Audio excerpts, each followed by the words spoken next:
Must call this video one of those sort of necessary evils to getting a car put back together. I sent off multiple pieces that have media blast subframe.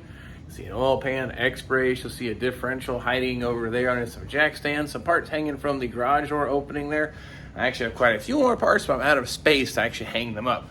The thing about stuff having it media blasted, I suggest maybe doing it in waves.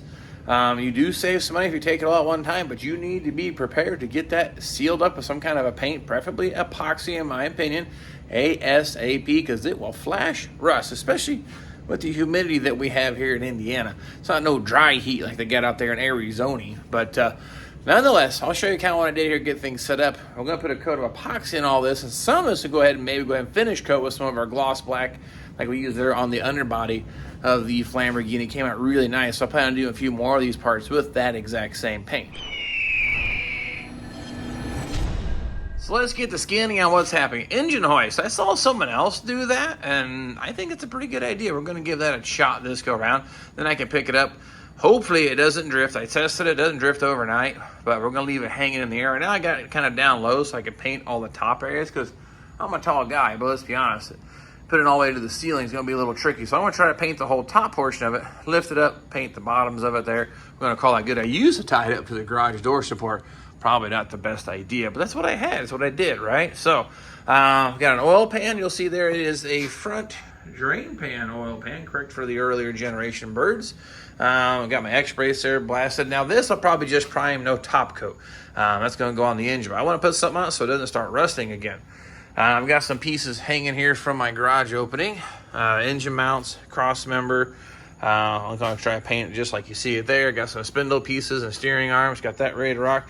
Differential. I have it sitting up on some jack stands as high as they will go. This is pretty cool right here. If you look really carefully, you'll actually see the XB stamped in that there for the original axle ratio and setup. So it's kind of cool to have that on the axle. So it's a little rusty. It's a little pitted.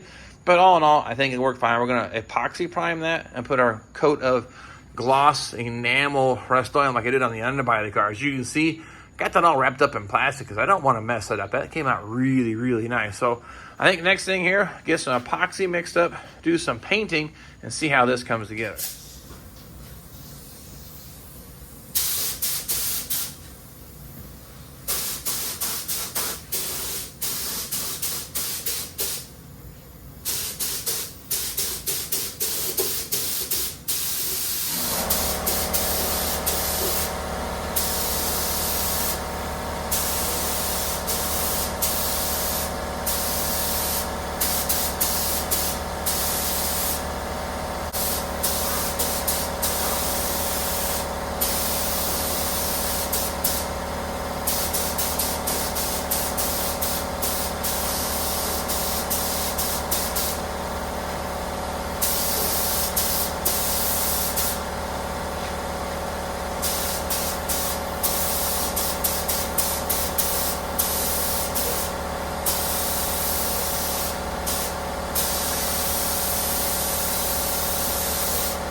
All right, so here we go. Round one. One coat of epoxy. You saw here now I got this up really close to the garage door. Got a little bit of clearance, but we're getting pretty tight. But it got me up off the floor. I kind of like this. Now I can still cart this around, push it off other my area underneath the car flipper. And I can still pull my car back here, and this side of the garage still works. So I like the engine hoist idea. So I'm going to use that in the future.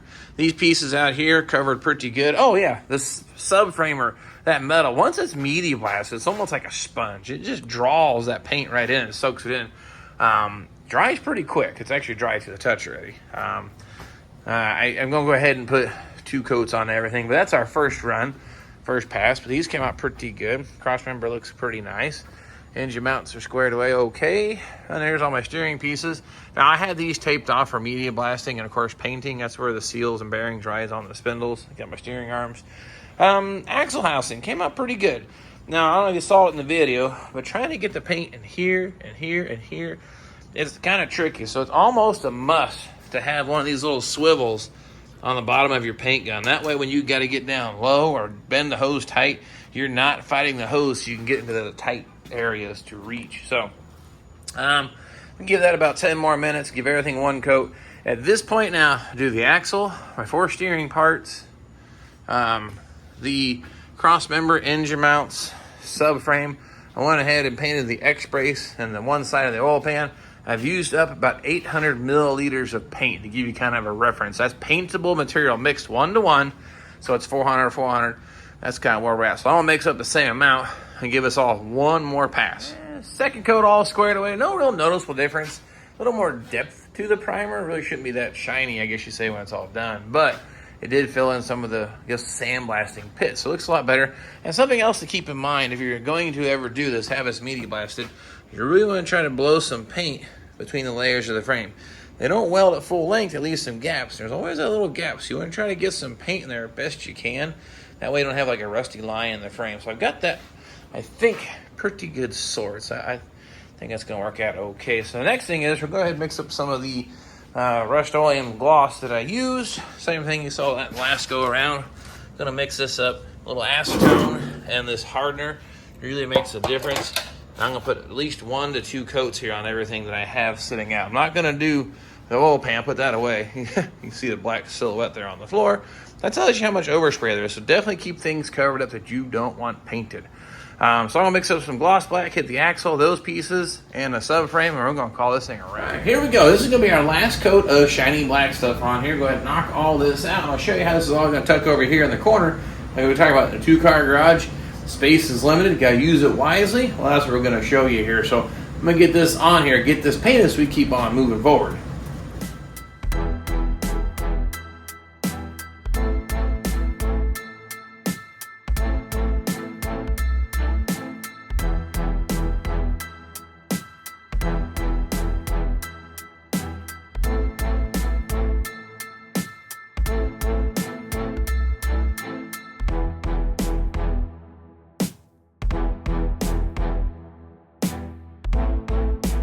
Look at this. I got my side of the garage all back, all ready for me to put a car back in here if I so desire. All finished up. Coverage is fantastic with that stuff. It covers really nice. Has a good sheen or good gloss to it. Lays out pretty smooth. Mix that 2 parts of the black, 1 part acetone, and a cap, half a cap, I keep saying that wrong, of that hardener. And this is what you get. I'm pretty happy. And it's reasonably priced too. The underbody, I can't show you because the plastic's on here. It did level off some. I can't see through there. I'll show you there when it's all said and done. Happy with that. This here covered really good. I think I can still make out the X and the B stamped right there on that axle tube, so that's pretty cool.